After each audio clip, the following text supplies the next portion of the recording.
मान्यवर, अभी एक फैशन हो गया है, आम्बेडकर आम्बेडकर आम्बेडकर आम्बेडकर आम्बेडकर आम्बेडकर। इतना नाम अगर भगवान का लेते हैं तो 7 जन्मों तक स्वर्ग मिल जाता। अच्छी बात है ना। सुनिए तो। राज्यसभा में हाल ही में गृह मंत्री अमित शाह द्वारा दिए गए भाषण को लेकर राजनीतिक माहौल गरमाया हुआ है। कांग्रेस पार्टी ने इस भाषण पर कड़ा ऐतराज जताते हुए गृह मंत्री से इस्तीफे की मांग की है। इस मामले में कांग्रेस के वरिष्ठ नेताओं और प्रवक्ताओं ने अपने विचार प्रकट किए हैं और इसे लेकर संसद में भी तीखी बहस देखी गई है। कांग्रेस नेता नीरज डांगी ने अमित शाह के भाषण पर सीधा हमला करते हुए इसे गैर जिम्मेदाराना बताया। डांगी ने कहा कि गृह मंत्री के पद पर बैठे व्यक्ति से ऐसी भाषा और इस प्रकार का दृष्टिकोण अपेक्षित नहीं है। उन्होंने आरोप लगाया कि गृह मंत्री का भाषण देश की जनता को गुमराह करने वाला है और इसमें तथ्यों का अभाव है। डांगी ने कहा कि सरकार के वरिष्ठ मंत्रियों से जनता यह उम्मीद करती है कि वे देशहित से जुड़े मुद्दों पर स्पष्टता और सच्चाई के साथ बात करेंगे, लेकिन अमित शाह के भाषण में उन्होंने तथ्यों के साथ खिलवाड़ और विपक्षी दलों पर आरोप प्रत्यारोप को अधिक प्राथमिकता दी। डांगी ने ये भी कहा कि इस प्रकार का व्यवहार लोकतंत्र के लिए हानिकारक है और इससे जनता का सरकार पर भरोसा कमजोर होता है। कांग्रेस पार्टी ने संसद के भीतर और बाहर अमित शाह से इस्तीफे की मांग तेज कर दी है। कांग्रेस प्रवक्ता ने इस मामले में कहा कि गृह मंत्री के इस भाषण से साफ झलकता है कि सरकार विपक्ष की आवाज को दबाने की कोशिश कर रही है। उन्होंने ये भी कहा कि सरकार को उन मुद्दों पर बात करनी चाहिए जो जनता के लिए प्रासंगिक हैं, न कि विपक्ष को बदनाम करने का प्रयास करना चाहिए। इस विवाद के बीच भाजपा ने भी कांग्रेस पर पलटवार किया है। भाजपा के प्रवक्ता ने कांग्रेस पर आरोप लगाते हुए कहा कि विपक्ष के पास कोई ठोस मुद्दा नहीं है और वे केवल विवाद खड़ा कर सरकार को बदनाम करने का प्रयास कर रहे हैं। उन्होंने ये भी कहा कि गृह मंत्री ने अपने भाषण में जो भी बातें रखी वे तथ्यपरक थी और विपक्ष केवल राजनीति कर रहा है। राज्यसभा में हुई इस बहस को देश भर में लोग देख और सुन रहे हैं। राजनीतिक विश्लेषकों का मानना है कि यह विवाद केवल एक भाषण तक सीमित नहीं है, बल्कि इसके पीछे राजनीतिक रणनीति भी है। कांग्रेस आगामी चुनावों को ध्यान में रखते हुए सरकार को घेरने की कोशिश कर रही है, वहीं भाजपा इसे विपक्ष की कमजोर स्थिति के रूप में प्रस्तुत कर रही है। नीरज डांगी ने अपने बयान में ये भी कहा कि सरकार को जनता से जुड़े मुद्दों पर ध्यान देना चाहिए, जैसे कि बढ़ती महंगाई, बेरोजगारी और किसानों की समस्याएं।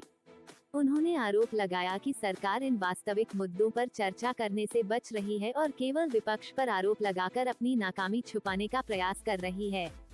कांग्रेस ने ये भी मांग की है कि अमित शाह अपने भाषण को लेकर माफी मांगें। पार्टी का कहना है कि गृह मंत्री जैसे उच्च पद पर बैठे व्यक्ति को ये सुनिश्चित करना चाहिए कि उनके शब्दों से देश में किसी भी प्रकार की अस्थिरता न पैदा हो। इस बीच भाजपा ने कांग्रेस के इन आरोपों को खारिज करते हुए कहा है कि विपक्ष केवल ध्यान आकर्षित करने के लिए इस प्रकार के आरोप लगा रहा है। भाजपा के नेताओं ने कहा कि गृह मंत्री ने जो भी कहा वह सत्य पर आधारित था और कांग्रेस को ये समझना चाहिए कि जनता उनकी राजनीति से उब चुकी है। राज्यसभा में इस विषय पर चर्चा के दौरान अन्य विपक्षी दलों ने भी अपनी राय रखी। कुछ दलों ने कांग्रेस का समर्थन करते हुए गृह मंत्री की भाषा पर सवाल उठाए, वहीं कुछ ने इसे राजनीतिक विवाद बताया। इस पूरे घटनाक्रम से यह स्पष्ट है कि आने वाले दिनों में यह मुद्दा और अधिक गरमाएगा। राजनीतिक विशेषज्ञों का मानना है कि इस प्रकार के विवाद लोकतंत्र में स्वाभाविक हैं, लेकिन सभी पक्षों को ये सुनिश्चित करना चाहिए कि बहस तथ्यात्मक और सार्थक हो। संसद देश की जनता की समस्याओं पर चर्चा करने का मंच है, न कि व्यक्तिगत आरोप प्रत्यारोप का। कांग्रेस द्वारा अमित शाह से इस्तीफे की मांग और भाजपा का इस पर पलटवार ये दर्शाता है कि दोनों ही पार्टियां इस विवाद को अपनी अपनी राजनीतिक बढ़त के लिए इस्तेमाल कर रही हैं। जनता के बीच इस पूरे मामले को लेकर मिश्रित प्रतिक्रियाएं देखने को मिल रही हैं। कुछ लोग इसे विपक्ष की राजनीति बता रहे हैं, तो कुछ इसे सरकार की नाकामी का संकेत मान रहे हैं। अमित शाह के भाषण पर मचे इस राजनीतिक घमासान का अंत कब और कैसे होगा, ये कहना मुश्किल है, लेकिन इतना निश्चित है कि इस विवाद ने सरकार और विपक्ष के बीच की खाई को और गहरा कर दिया है। अब ये देखना दिलचस्प होगा कि आने वाले दिनों में यह मामला किस दिशा में जाता है और इसका राजनीति पर क्या असर पड़ता है। इस प्रकार से कल राज्यसभा सदन में अमित शाह जी ने बयान दिया कि एक फैशन बन गया है अंबेडकर अंबेडकर अंबेडकर अंबेडकर। इतना ही नाम अगर भगवान का लिया होता तो 7 जन्मों तक स्वर्ग प्राप्त होता। जिस लहजे में उन्होंने बोला है और जो शब्द इस्तेमाल हुए हैं, ये सीधे तौर पर वो तमाम देश के अनुसूचित जाति और जनजाति और देश के आम नागरिकों का सीधा सीधा अपमान तो है ही, ये अंबेडकर साहब का भी अपमान है। ना तो कहीं जी लगाया और अंबेडकर साहब को फैशन की संज्ञा उन्होंने दे डाली। जहां पिछले 4 दिन से लगातार दोनों सदनों में ग्लोरियस 75 इयर्स ऑफ कॉन्स्टिट्यूशन के ऊपर डिबेट चल रही हो, तो क्या ग्लोरी ये दिखाना चाहते हैं और किस प्रकार की इनकी सोच है भारतीय जनता पार्टी के नेताओं की, ये अमित शाह जी ने कल दर्शा दिया।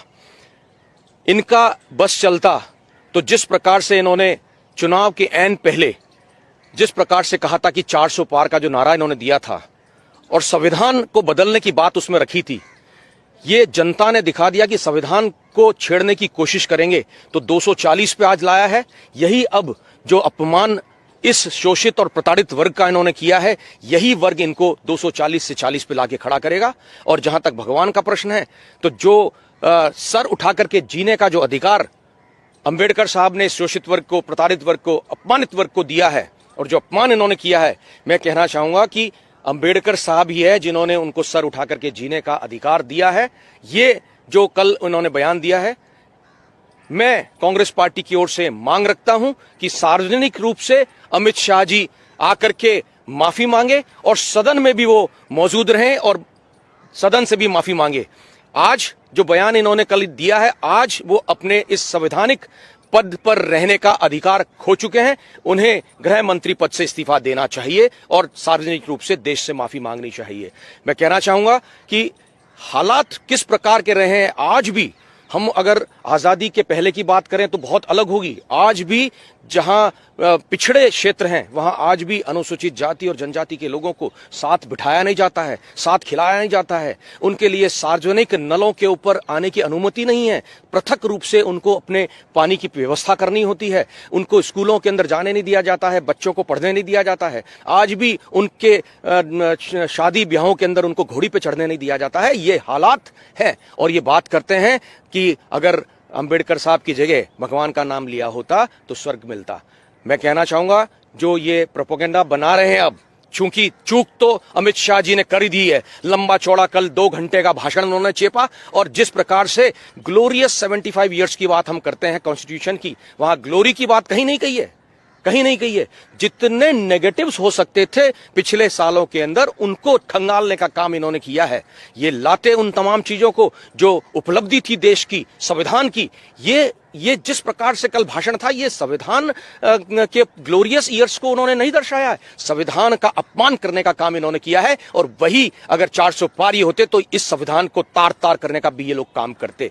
इन्होंने जिस प्रकार से उन पन्नों को निकाला है जहां कहीं कोई विरोधाभास था, आपस में आपसी पार्टियों के अंदर विरोधाभास होते हैं और उसको बहुत सम्मानजनक तरीके से आपस में या सदन में रखना होता है। लेकिन जो परिस्थितियां थी, इनके नेताओं ने जिस प्रकार से बात को रखा, इनकी सोच का पता चलता है कि इनकी सोच जो है इस शोषित वर्ग के लिए और संविधान के लिए और अंबेडकर साहब के लिए क्या है, किस प्रकार के ये लोग हैं, ये आज जनता जान चुकी है। मैं समझता हूं कि पिछले 12-13 घंटों से लगातार इसी बात पर पूरे देश में चर्चा हो रही है, सोशल मीडिया पे ये फ्लोट हो रहा है और ये लोग अब अपने आप को बचाने के लिए कह रहे हैं कि कांग्रेस ने इस क्लिप को तोड़ मरोड़ के पेश करने की कोशिश करी है। मैं स्वयं मौजूद था सदन के अंदर और सदन में जिस तरह के हालात बने हुए थे वो देखने लायक थे। जब एलओपी ने बोलने की कोशिश करी, हमारे कांग्रेस प्रेसिडेंट आदरणीय खड़गे साहब ने जब बोलने की कोशिश करी इस पर, तो उन्होंने कहा कि अगर मैं गलत हूं तो आप बोल सकते हैं, अन्यथा जो है आप खड़े होकर के बोल नहीं सकते हैं। मैं कहना चाहूंगा हर चीज में उन्होंने गलतियां रखी वहां पर और जब बोलने की बात आई तो बोलने नहीं दिया गया। ये इस बात को दर्शाता है कि क्या किस तरह की परिस्थितियां चल रही हैं। 4 दिन से लगातार बहस चल रही है, 2 दिन लोकसभा में, 2 दिन राज्यसभा में, लेकिन जो चीज निकल के आई है वो मैं समझता हूं कि संविधान के खिलाफ है। संविधान को विकृत करने की बात करें, मैं एक कोट करूंगा अंबेडकर साहब के 1948 के अंबेडकर साहब ने जो चेतावनी उन्होंने दी थी, उन शब्दों को कोट करूंगा, केवल प्रशासनिक स्वरूप को बदलकर असंगत बनाकर, उसे संविधान की भावनाओं के विरुद्ध बना करके संविधान को पूरी तरीके से विकृत करना संभव है। तो ये विकृत इस संविधान को करने की कोशिश कर रहे हैं। मैं इस मौके पे कहना चाहूंगा कि इनका सोच जो है वो इस शोषित वर्ग के प्रति सम्मान की भावना नहीं रखता है। ये बात कर रहे थे कल, जिस प्रकार से इन्होंने अमित शाह जी ने कहा कि मुस्लिम समाज के लिए उन्होंने जो है 3 तलाक की बात करके और उनके पक्ष में बात रखी है। मैं उन तमाम घटनाओं का भी जिक्र करना चाहूंगा। खरगोन को याद करो, जहांगीरपुर दिल्ली को याद करो, उन्होंने बिना बताए बुलडोजर से उन संपत्तियों को ध्वस्त कर दिया जो मुस्लिम समाज की थी। ये चाहे अनुसूचित जाति हो, चाहे अनुसूचित जनजाति हो, पिछड़ा वर्ग हो, मुसलमान हो, महिलाओं हो, इनका रवैया जो है किस तरह का है, ये इनकी विकृत मानसिकता दर्शाती है। जो लहजा था वही मैं समझता हूं कि गलत था। देश इनसे माफी मांगने के लिए इनको मजबूर करेगा और कांग्रेस स्टैंड लेगी कि हम लोग सदन में और सदन के बाहर इनका असली आईना, इनका चेहरा, इनका जो है देश के सामने रखें। धन्यवाद।